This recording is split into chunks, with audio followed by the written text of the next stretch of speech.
जी। हाँ हाँ सोनू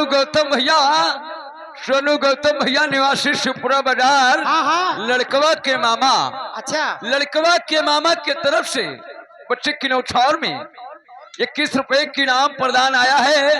हम और हमारी पार्टी के तरफ से लाख लाख धन्यवाद। आपकी क्या ख्याल फरमाइश कोई बेहतरीन शोहर की? अरे सजाई ना गोड़ राने माथे लागे तनकाई माथे लागे तनकाई हो। अरे बहिनी उठले कामारिया से पीरे दर्द दूना बाढ़े दर्द दूना बाढ़ाई हो।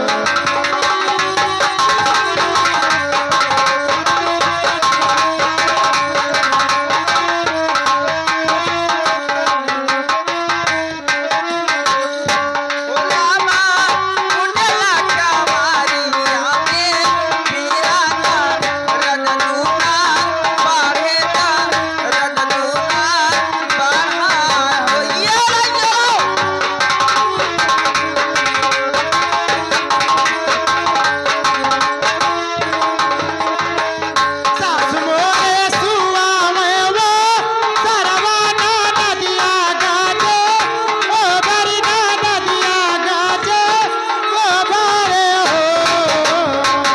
अरे बहिनी पीवा हमरे सुआवे साथे माला में के काजा गाई में के काजा गाई।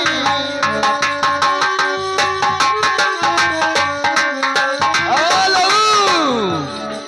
ये आ गए हमारे श्रीमान जी। हाँ ये आ गए हमारे श्रीमान जी कहराडी के निवासी बाबूराम भैया के तरफ से, हाँ यानी 11 रुपए की इनाम प्रदान कर रहे हैं और हमारी पार्टी के तरफ से लाख लाख धन्यवाद। हाँ। लेकिन क्या कहते हैं क्या कहते हैं? कि हमारे कंपनी मालिक कन्हैया लाल मास्टर अपना बहन समझ कर दे रहे हैं। अच्छा आपके क्या ख्याल? मार दो झटका। और बोलो।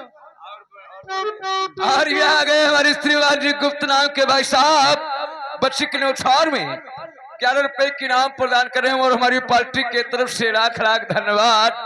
आपके क्या ख्याल? लेकिन शायरी क्या कहते हैं? क्या कहते हैं? फूल है गुलाब का चमेली का मत समझना, हाँ फूल है गुलाब का चमेली का मत समझना, और आशिक हो तुम्हारा किसी और का मत समझना। लेकिन उनकी फरमाइश क्या है? क्या है? हमारे गुप्त नाम वाले भाई साहब की हाँ हमका दई कई गिलासा मंगायो ये पिया। ये सोहर के बाद। हाँ कैसे? अरे सास मोरे सुआवे वो सरवाना नदिया गाजे गोबर ना नदिया गाजे गोबर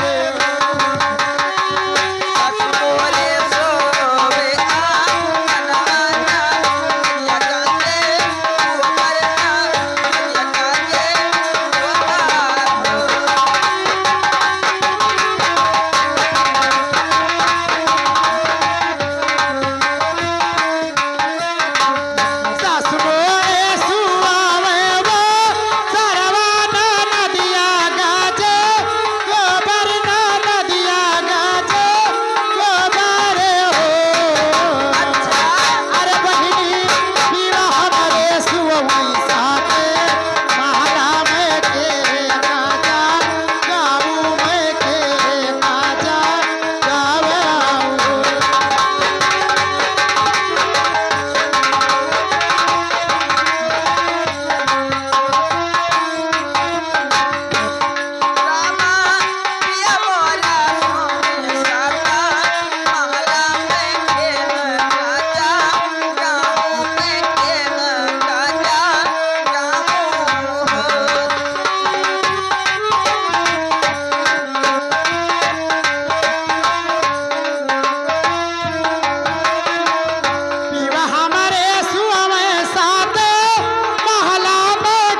लेकिन फरमाइश क्या है? क्या है? खूब बना हो सोठ वाला लडुआ।